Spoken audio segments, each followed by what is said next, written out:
Hey guys, it's me, Karen Ashley. You know me as Aisha, the Yellow Power Ranger, and you are watching Enemy Secrets. But hey, join me next year at Ranger Stop and Pop, June 13th through the 15th in Atlanta, Georgia. It is our final year, so come and have a fun time with us. It is like a family reunion of Power Ranger fans, Power Rangers, and we're just gonna have the best time ever. It's morphin' time. Project, remember to project. All right, absolutely, we're gonna ask you to project. Corin Nemec will be joining us here in just a moment. Huh? Thank you, Thomas McKee, world famous NerdCon guest. Jane Chisholm! Yes. Yeah. Ladies and gentlemen, thank you so much for being here today. This is our actors panel, but I'm going to confess and apologize to you guys, but it's not really the actors panel. It's the fans panel, am I right? The fans. No, it's the actors panel. It's the actors panel. I'm going to invite you guys to ask them questions today, to engage with them, and at the end we will play Actor Idol again for those of you who are NerdCon regulars. Yes, I'm your favorite. Now here's the rules with questions, all right? Keep your questions friendly. They can be about anything that you want to talk about, whether it's acting or the shows or movies they were in. All right, but nothing overly personal, nothing political. Let's keep it all fun and friendly. You got it? That'll cost you All right, 20 an hour. we're going to check out our awesome, amazing actors here. I want you to just go down the road here. Tell them who you are, what you're known for, the one or two things you're known for most. We don't have to hear your resume. It's all. But we'll start with the great Corin Nemec. Oh, that's great. My name is Corin Nemec. I started acting when I was 12. One of the first big shows I did was called Parker Lewis Can't Lose. It was a big hit on Fox in the early days of the 90s, and I went on to do other shows like Supernatural and Stargate, and have a number of films out right now like Place of Bones and Day Labor.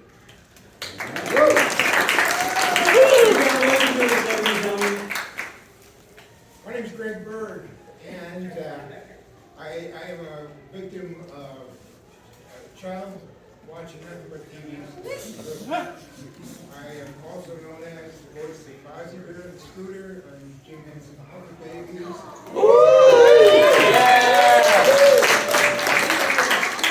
Up here and always working on his computer. I'm Fuzzy Bear, the bear that tells the jokes. You're killing us. Next we have. Hi, I'm Gini Holtzman. I'm known for the voice of Peppermint Patty on the Peanuts. I did some Puppy Brewster episodes, cartoons, not the live action. So she can hook you up with Solid Moon Rock. Yeah, sorry. Okay. I was thinking Sarah just. That's about it. So I'm happy to be here. Excellent. But keep in mind, you are a living Cabbage Patch doll. I wasn't, yes. All right. Next we have.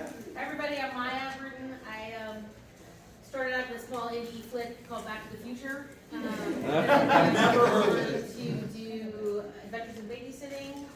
Followed up with 2 years of Parker Lewis Can't Lose. That's my sister!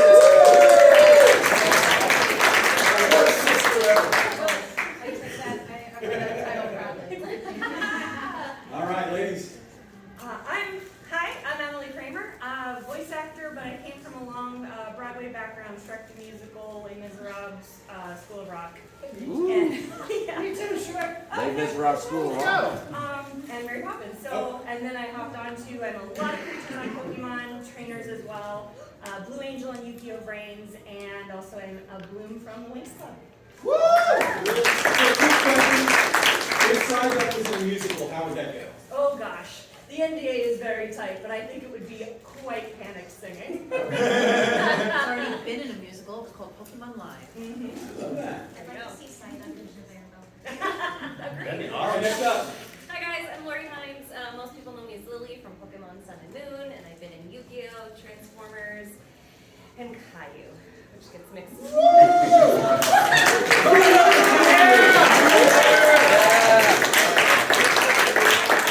The internet loves you. My name is Marissa Lenti. I'm also a voice actor. I'm the voice of Gangle in The Amazing Digital Circus, as well as Mose in Borderlands 3. And I've done a bunch of anime, like Attack on Titan, Fairy Tail, One Piece. That's what I do. Ruben. Hello, I'm Lizzie Freeman, and may I just say, being at a table table with all you experienced, like veteran actors, is just very humbling and amazing. So I just feel honored. That's all she does. That's all I do. It's no honor.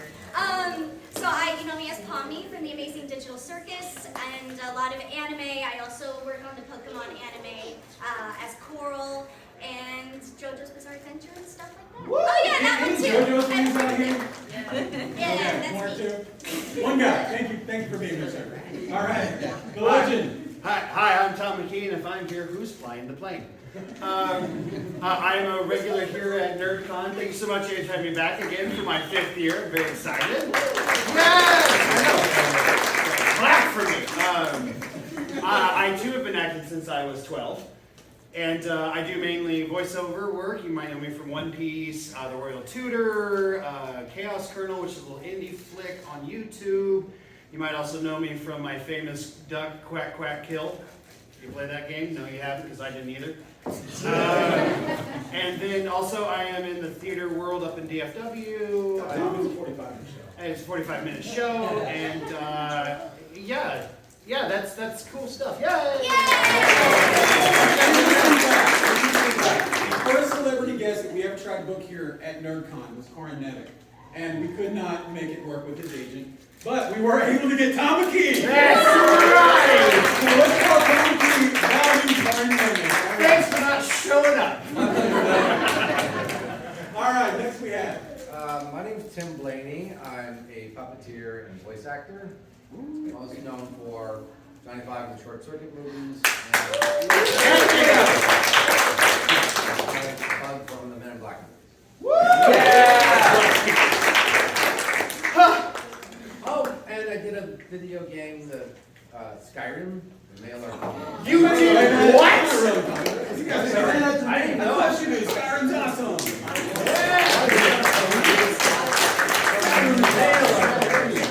Mail or I'm Tami Erin, most of you know me as Pippi Longstocking. Woo! I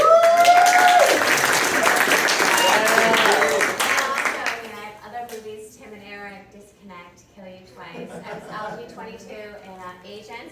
And I have a new movie coming out next year called I Am Pippi. It's a documentary coming out for the 80th anniversary of the creation of Pippi Longstocking. There is no worse father than Pippi's father. Lecture reserved at home. All right.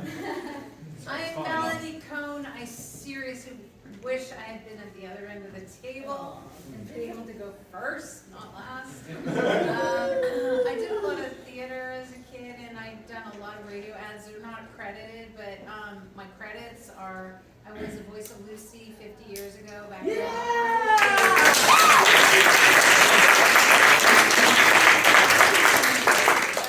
not the original, but back in the mid-70s. I was also an extra in The Godfather, the original Godfather. Woo! How many people in this room were in The Godfather? Okay. Don't let her diminish her career.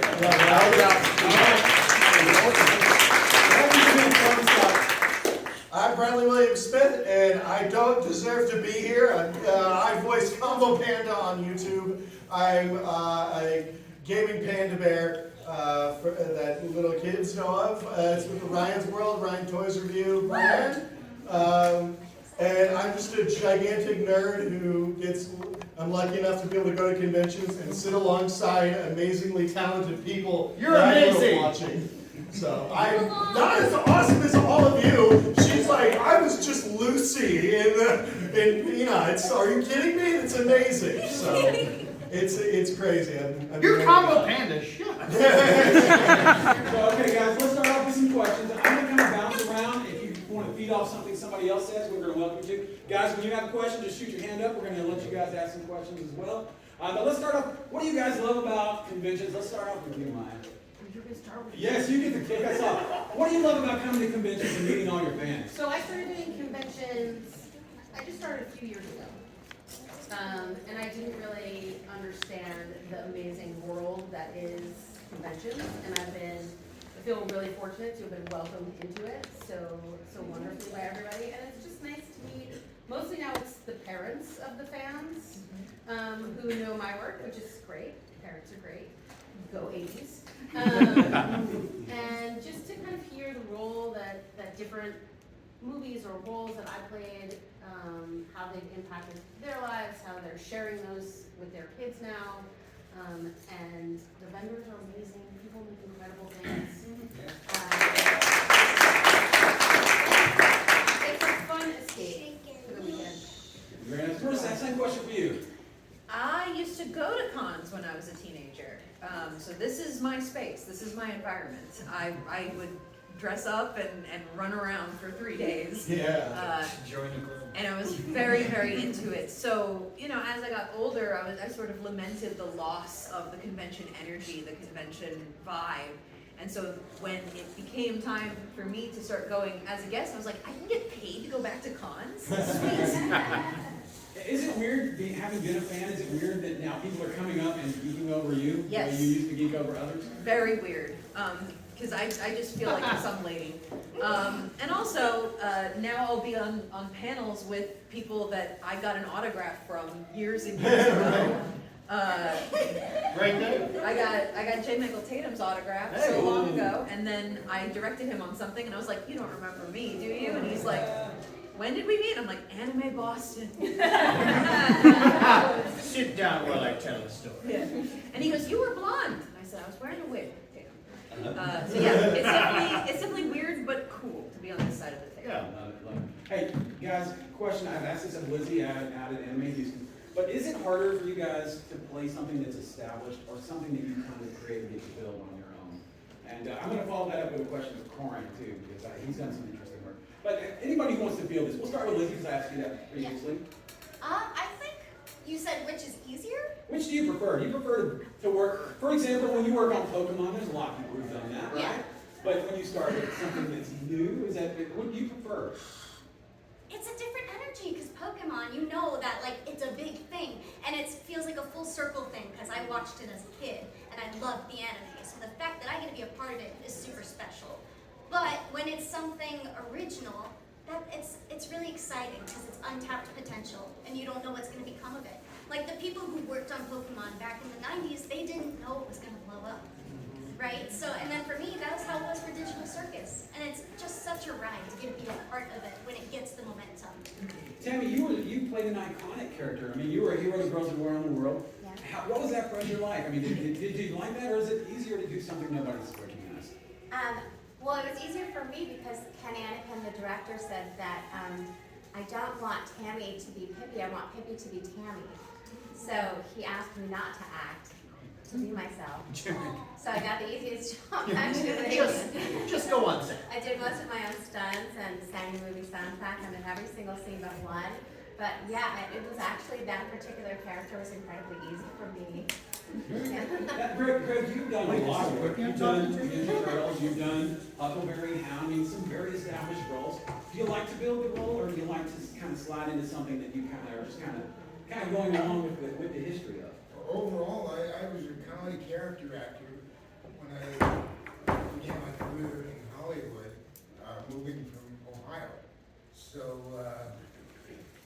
I would do other things throughout school, and I use that in my everyday life. I said, I want a fun life. What do I do? I once saw Mel Blanc on The Tonight Show, and really? Wow. They said, what do you tell us about your work? And he says, yeah, I go in and do silly voices for a living.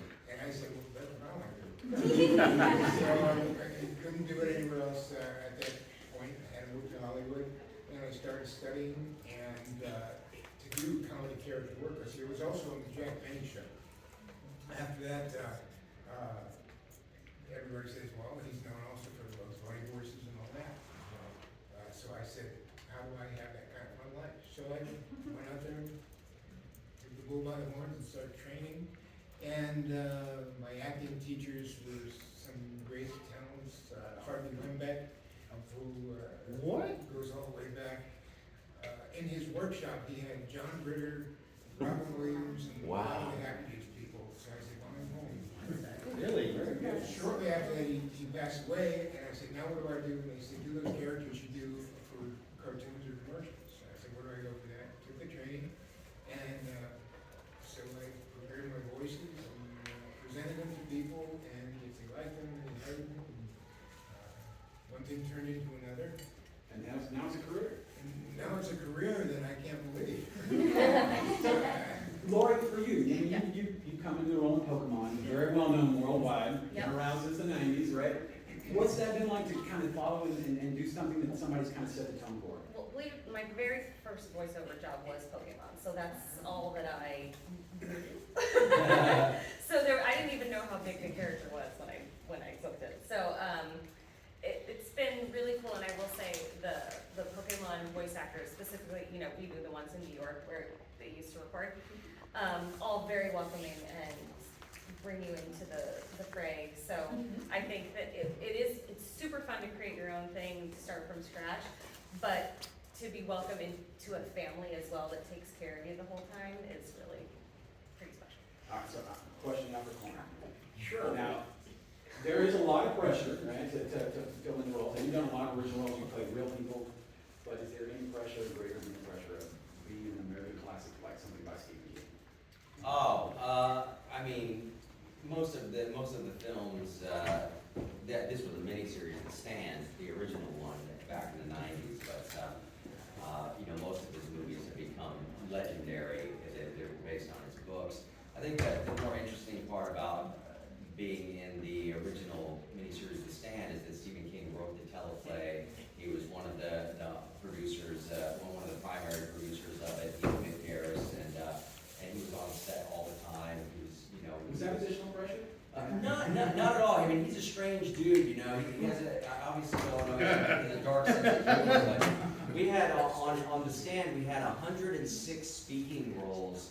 And we were shooting primarily out in Salt Lake City for like 5.5, 6 months.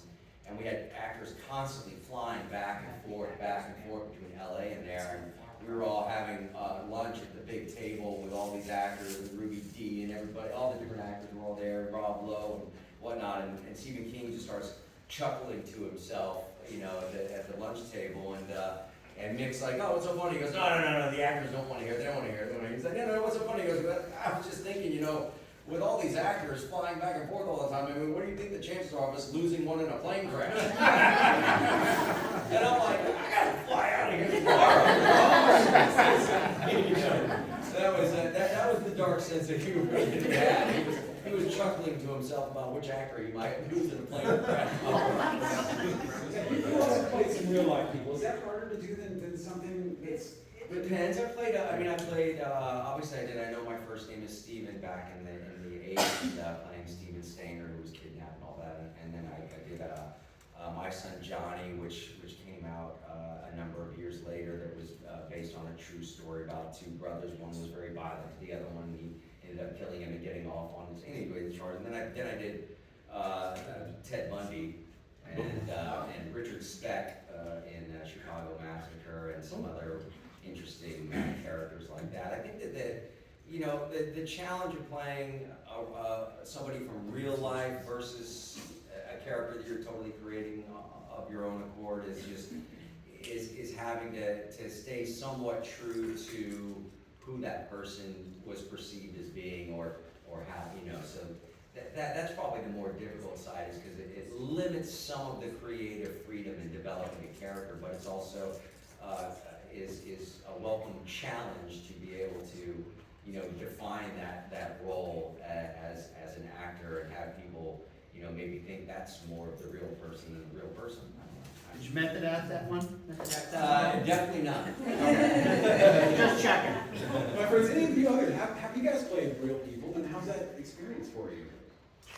Strictly cartoons. Yeah. Strictly cartoons. You're not really trying to figure out myself. No, I'm good. Okay. Melanie, I have a Ted Bundy question. Which Ted Bundy were you in? It was called American Icon. That one. We did it in 2008, somewhere around there. So there was a Ted Bundy miniseries in the mid-'80s. Yeah. Oh my God. Mark. So I played his girlfriend's daughter. Oh, really? That one. That's the You guys are bonded in so many ways. I know. So many ways. Ted Bundy, bring it together. That's the closest I think I've got. Sharpie, that's actresses, what was it like the minute you got to find out that you were going to be in the Peanuts, and you know, did you guys get to meet Charles Schultz? What was that experience like for you? We'll start with Jenny. Okay, I was 7 when it happened, and honestly, hadn't even heard of the Peanuts before. But I know. Melanie's down there going, "You're dead to me." I know. I'm sorry, but I hadn't heard of it. And then all the fun began after that, and I just want to say that I did meet Schultz, and that the people that orchestrated us doing the voiceovers were so kind to us. They were so nice, and those experiences were really positive. A lot of times you hear child actors don't have positive experiences sometimes. Ours were, mine specifically. Fergie. Yeah, it was wonderful. They were kind, they were patient, and it was a fun time. I liked going to record. It wasn't work to me, it was just fun time. So. Melanie, how about for you? I'm gonna have to agree with that. I didn't hear if you said you met him or you didn't meet him. Yes. Okay. In my era, we didn't meet him. He wasn't involved. He was so busy in his studio, drawing 7 days a week. I worked with Bill Melendez and Lee Mendelson, and they were wonderful, wonderful people. And I agree that it was a totally positive experience. What was the original question? Oh yeah, so my sister was listening before I did, and I still had to audition and everything. I wasn't a shoe-in, but so I did tag along to the studio before I actually did did my work. So I kind of got to see what was going on, and I think that's why they interviewed or they auditioned me because they had seen me there, and they knew that I was a little ham, I guess. But yeah, it was a completely positive experience. Guys, what questions do you have? Let's hear what some of you guys have, or I'm just going to keep talking. Come on, someone's got to have a question. My friend, all right, go ahead. Who's your question for? To Laurie and Lizzie. All right. Since both Pommy and Lily from Pokemon Sun and Moon are considered shy and anxious, give us a what-if scenario if they encountered each other. Oh, I feel like what I know about Lily, she's very sweet, right? She's very sweet, and the whole first season is afraid to touch Pokemon. So, yeah. I feel like they would help each other kind of but conquer their anxieties. Yeah. Tommy is a very anxious little jester girl who does her best. I don't know, maybe Lily would confuse her with a Pokemon. It's possible. She's like, was this evolved, Mr. Mime? We got another question right here. Any funny con stories? Anybody? That's the other room at 6. Yes, con ended 6. Exactly. You can come to my table and I'll tell you something. That's the unrated. Go ahead, sorry. Did anybody have a story? Okay, I'll share one. Although it's not necessarily about me being a voice actor, but it goes back to when I was just going to conventions. I cosplayed at a convention one time as Miles Edgeworth from the Ace Attorney video games. So I was dressed up in a suit and I had a briefcase, and I did this panel. Yeah, I did this panel called Cosplay Chess. So it's chess, but with cosplayers, and I was one of the pieces. And at one point, I had to take out this other piece. It was like a couple, and because I'm an attorney, I just kind of said some legal stuff and said, "So get out of my courtroom," and everyone cheered. And the girl of the couple was like, "No," and so I was like, "Okay, that's not what's supposed to happen." So I said some more stuff. It was like, "Objection, you have to leave now because I found you guilty, get out of here." And she's like, "No, you have to kill us." And I was like, "All right, are you really gonna make me do this?" And so I was like, "Okay, I'll pretend to do it." So I lifted up the briefcase and it was like, "Fine, you forced my hand." I was in a 3-piece suit and I was very sweaty. So when I came to bring down the briefcase, it slipped out of my hand, and I whacked the girl on the face with it. She got what she deserved. Yeah, and she was kind of asking for it. And it just looked like I hit a woman across my chest. I was like, oh no, but everyone else was like, yeah, that's what you did. Like, no, guys, no. So that's my funniest con story to me still. Bradley, I don't think we can be friends anymore. Yeah, stand up, Cliff, stand up. A question for the voice actors, because I've always been curious, did you use your own voice? Did you have to modify it? And how did you, like, some people do multiple voices in the same show, so it's like, how do you remember what your voice was? You know, stuff like that. Ideally, the person directing should play you a voice reference. Yes. You get to hear what it sounded like the first time you did it so that you can keep it consistent. Because, I do quite a number of modifications to my voice. Most people don't want this. They want something a little more cutesy. Yeah. In One Piece, we had to do the same thing too. The 40 different zombies in 4 hours. You tell me if everyone sounds different. Sounds the same. Yeah, I was like, do they sound the same? Okay, you know. But yeah. Well, because Hilden the Bat, when I did Hilden had to talk way up here for the entire time, and they didn't tell me about it. They're like, he's a smart aleck, glasses, kind of scientist. And I was like, okay, it's gonna sound like the Joker. I'll come up with something. And I had the great privilege of working with the original Digimon cast recently on Digimon the Movies Collection 1, which is a redub of the first 3 films. And those guys have been playing those characters for 15 years. And I was like, you should listen to a voice ref. And they were like, I don't need to. I've been playing this character for 15 years. And I said, listen to a voice ref. And they were like, wow, that sounds a lot different than I remember. You're a good director. Because as a voice actor, we have something that I like to call voice creep.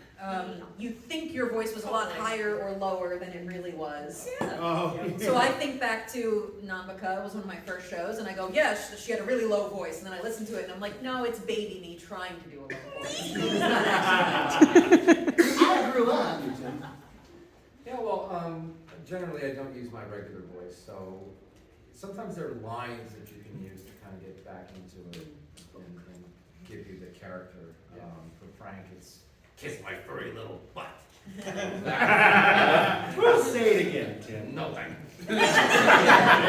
You know what it was. Other ones are, just doing lines from, number 5 is like, I think, no, disassemble is the one that gets me back. But I think voice rap is key, because I think I've had voice creep sometimes. Somebody come up and said, like, Frank was nasty or different in the second movie than the first movie. I may say, but you were so gruff in the first movie, and then you were like, hey, how you doing, Agent J?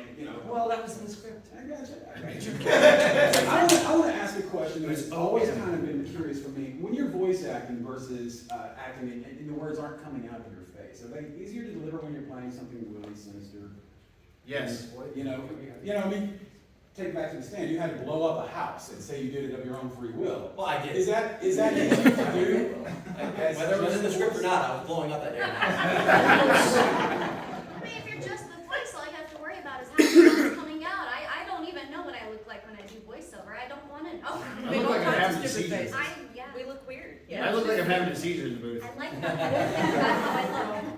I'll get that. I think, the way the character looks can inform the Absolutely. voice. True, but that character doesn't have to go to the supermarket. You have to go to the supermarket, and they heard you say the thing. When you guys don't try anything about their daily lives, it's they're like, I'm going to go to the supermarket. I leave my Pug mask at home. The Pug, you might do that when you go to the supermarket. Go and stand up and answer the question. So this is a question for Lizzie. Is there going to be any new voice actors for the Amazing Digital Circus? I think there's going to be new characters in each episode, and they're all going to need a voice, so I would say so. Did anybody get their heart broken on episode 2? Was that not? Oh, that was so trash. Horrible. Right here.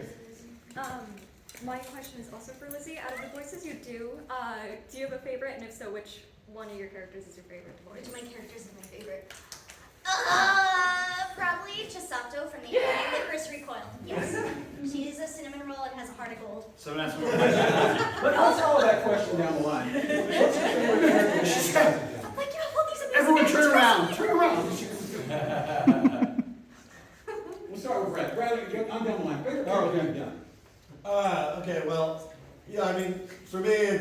Combo Panda, just because it's literally just me, but I just turn on the panda voice. So it's my personality. I get to play video games, and I've come up with lore and backstory for him. So it's been me all throughout it. So it's hard to not love it. Very good. This is a really tough one. Godfather. Good grief, Charlie Brown, snap out of it. I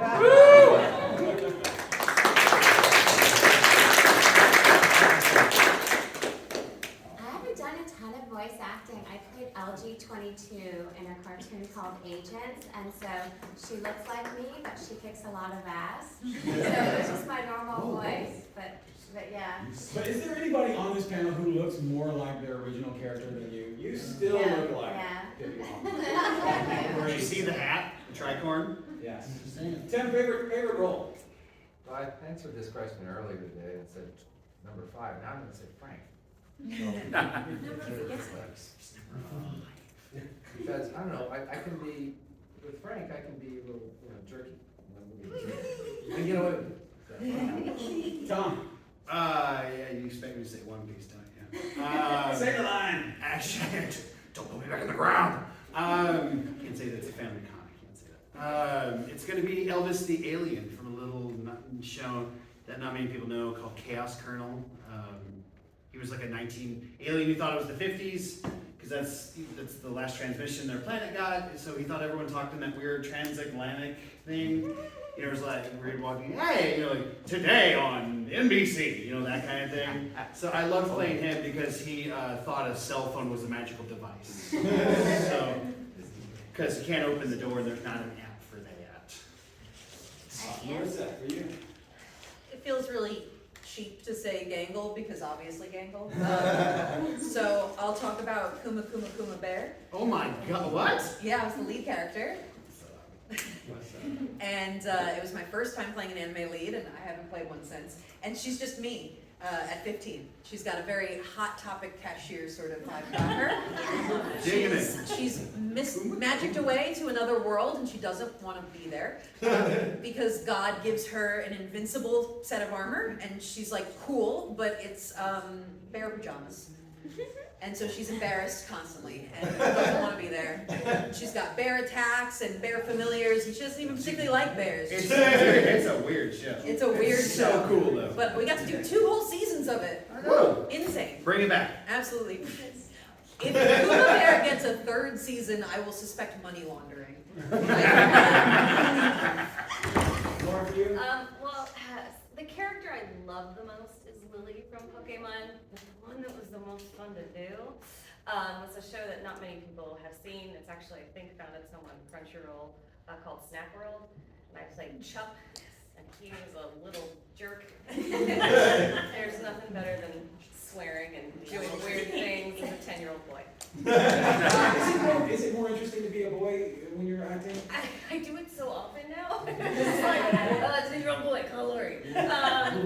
It's so much fun. I mean, also on Fred Barbershop, Wilk is kind of a 10-year-old boy, and I just get to be silly and dumb.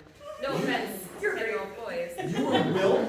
I am oh my god, Wilk that's from so. Fred Barbershop, yes. 10-year-old boys get to be the protagonist. We're all nerdy now. Yes. They get to be a protagonist that makes a lot of mistakes, which is fun to deal with. So.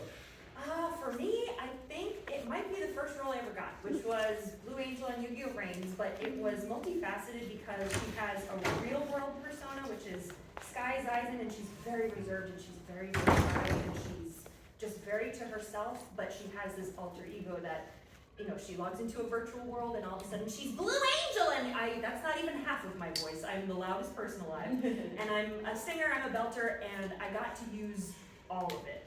And I always say, voice actors, you don't have to be a singer, but if you understand the musicality in your voice and how that communicates, you can have an easier time with, especially with dubbing. Yeah. But that character was great because I had the real world, which was one side, and then the virtual side had 3 different forms. So I got to do different things with those as well. It's interesting because in my theater career, all through Broadway stuff, I was a character actor, and I was always, had my own roles, but I was always understudying older women, villains, scary, all kinds of things. That's what I was doing in live action on stage. And then I got into animation, and I had the magical girl key, so I could, use it quite a bit. And Blue Angel was my first role, and in tandem with that, my first year I started recording, I also recorded Bloom from the Longstocking. And she was very shimmery and very sweet, and so it was funny to me that from stage and me covering all the villains and the older women and stuff like that, that was so fun. Once I got into a different line of entertainment, I was doing something completely different, which I thought was interesting. Yeah, for you. I basically made a career out of playing obnoxious little sisters. That was sort of my niche. But no one was more fun than Shelley Lewis. I mean, and I think part of that was because the show was so fun to do. I mean, it was a bunch of like ragtag directors and writers and crazy. Those are more B-unit directors from 18. Special effects guy who had like 3 fingers, who could like throw anything up. It was amazing. Well, what about our first season craft service guy, Dutch, with the glass eye? You don't want to You remember that? craft services.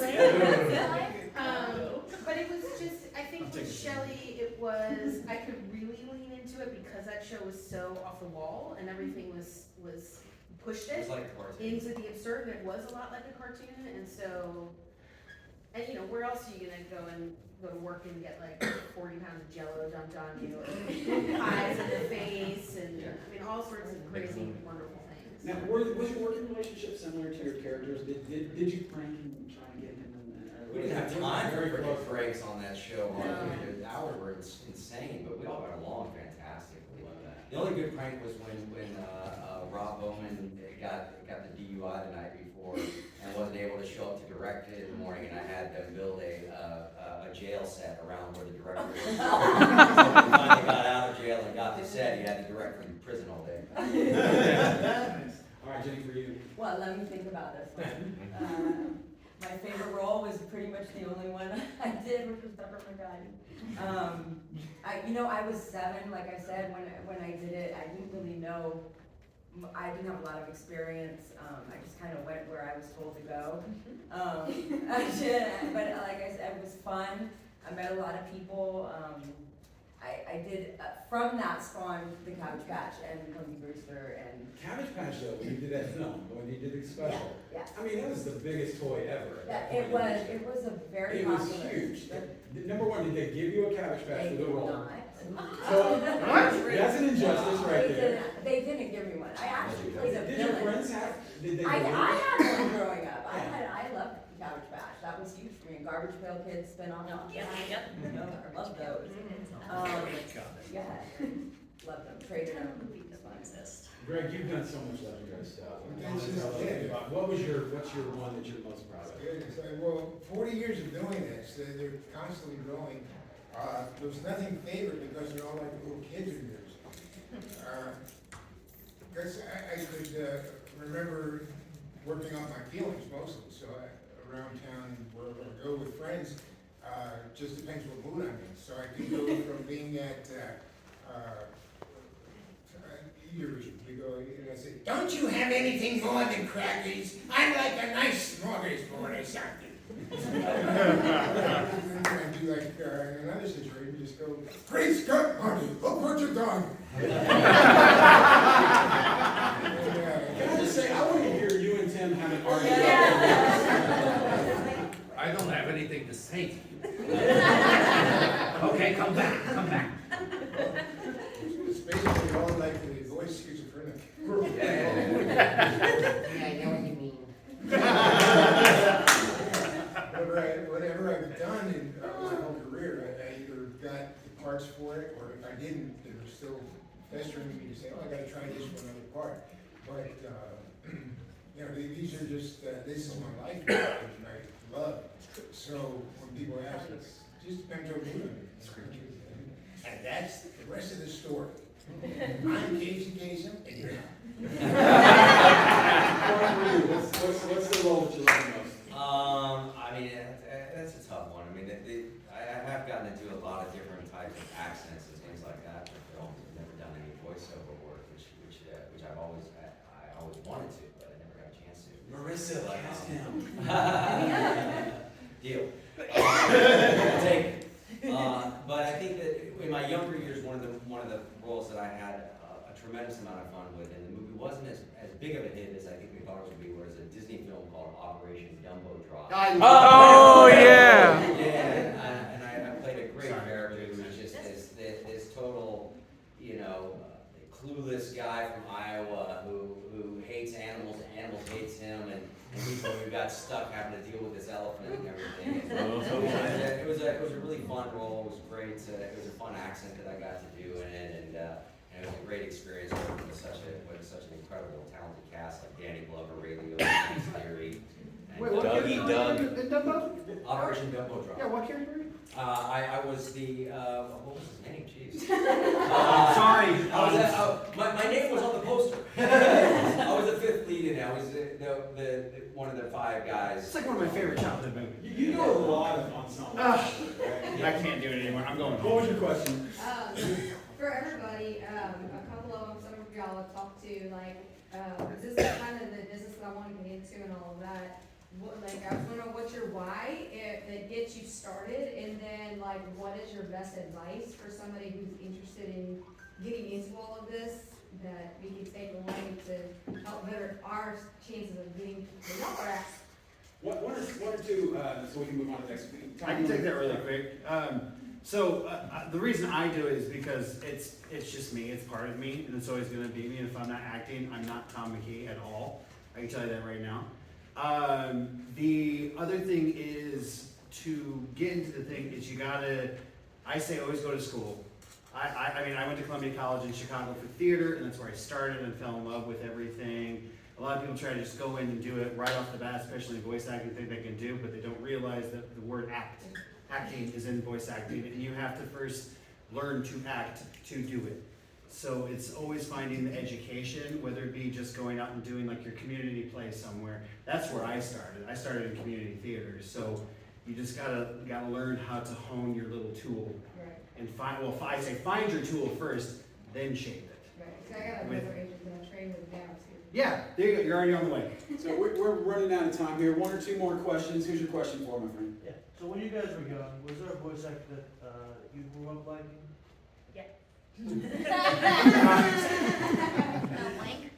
Mona Marshall. Yeah. Mona Marshall. All three of them. Yeah. Pat Carroll. Pat Carroll. My friend, your question. Ursula? Yeah. I mean, Robin Williams. Yeah, when you did Johnny Five, I was 15, I saw it, Short Circuit Man, freaking love that movie. When you were doing the voice for that, how much physical interaction do you have with actors, or is it just all, I mean, how does that work? Because you're playing something that's like animated, are you doing the house rate, how does that work? Well, we were hired initially, I worked for a man named Tony Urbano, who's a puppeteer, and John Barron hired Tony to come puppeteer on the side. I didn't use that word because it was, maybe a high-tech robot. But Tony said, I think Tim can do the voice. So when we were on set, that's what John Barron wanted, was to be able to, his actor to be able to interact with a real robot. So that's why he hired a puppeteer. So Tony put me in the position of manipulating Johnny Five's head. So we were puppeteering and playing the scene with the actors. So my voice was right there on set. And I was generally underneath, I was on the ground with a cable control and moving the robot's head and doing the scene live with the other actors. Now, interestingly enough, the robot made a lot of noise. So in post, they had to replace all of it. So they had to go back in and redo it, including any actors that the robot had scenes with. So Allie and Steve and Riz. Yeah, so my question is basically, like Jane said in the beginning, just a fans panel, but I'm gonna flip it back around and say, what is one of your favorite experiences that you had that you would want to share with us to help us as the fans better interact with you as the actors when we come to these kind of events in the future?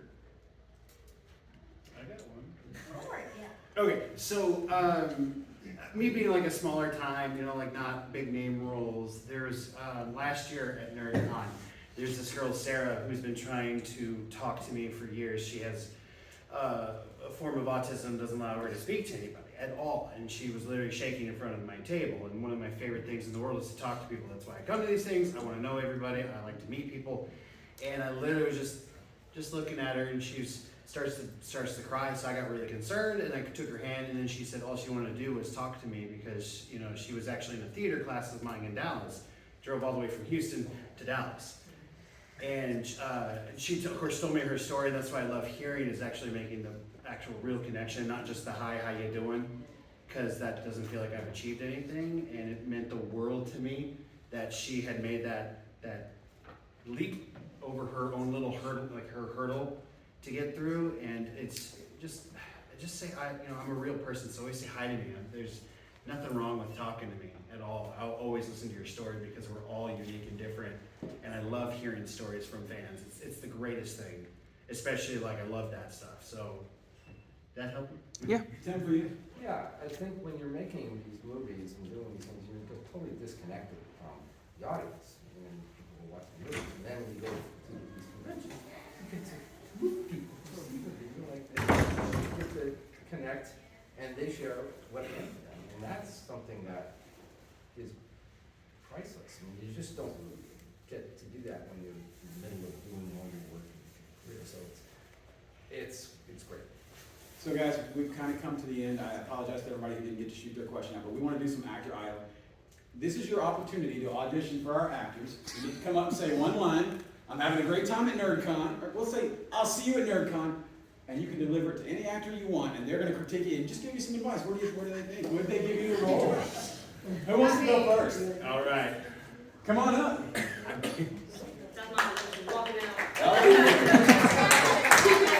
Anybody want to audition? You think I had confidence, but I'm really low. Everybody wants you to do well. Nobody's going to say anything much. You just want us to say what? Just one. I'll see you at NerdCon. This is your one moment You say to impress. Yeah, you better come right up here. You better come right up here. We got it. Deliver it. Dramatic, funny, however. Here we go. I'll see you at NerdCon. All right. What do we think? It's very polite. I like the polite You're hired for the button. gestures. Kindness will get you far. I love your confidence, man. Come on up. It's your turn. Come on. Deliver your line. Let's see some drama. Let's see some comedy. You want drama or comedy? You're from New Jersey? I mean, you want the drama. Like, I'll see you at NerdCon. What did I do?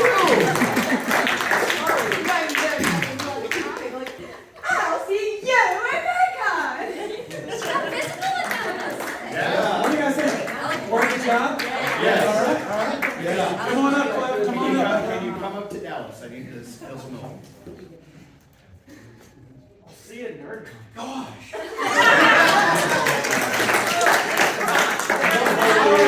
Any advice for Cliff? What are we thinking? What movie is that? Those are cool. What are you doing? Actually, literally, you can't do this to me. You were different. I like that you were different. Hey, yeah, I wasn't expecting that. And I'll see you at NerdCon. Yeah! Oscar material? Oh, yeah. It's swag suit. I liked it. I hired him on the show. You need a cigar. Any chance he's the next combo panda? Yeah, oh yeah, definitely. 100%. Anybody else want to audition? Come on up, my man. Come on up. This is your chance. This is your chance. I think I'm going to go for someone who's usually pretty serious, but obviously has a lot of fans because of his personality. I'll see you at NerdCon. Nice. Was that based off Corin Nemec? I said, was that based off Corin Nemec? Oh, no. That was Too serious.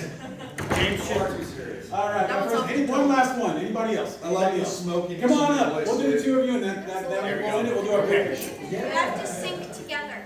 Yes. Has to be at the exact moment. Let's do a scene where you're telling each other you'll see each other. Oh, yeah. Yes, improv. I'll see you at NerdCon. Could we cast the sisters? Are they believable as sisters? Are you actually sisters?